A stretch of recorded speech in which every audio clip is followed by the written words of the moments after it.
Ray KD2 IBP. Today we're doing a little midnight planting. This is my lemon tree over here. Got some tomatoes. These pots up here are for Mandevilla, which I can't find. It's probably fucking Trump's fault, I don't know. But more tomatoes in the 4 lower pots.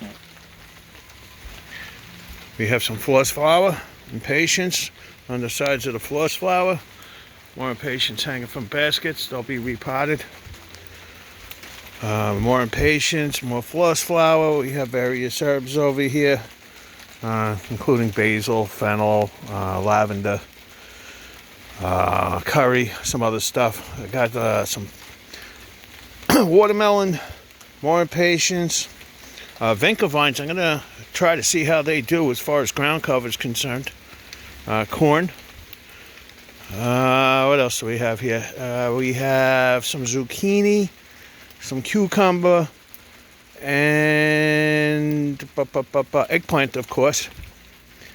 So I'm gonna keep this going for a couple hours.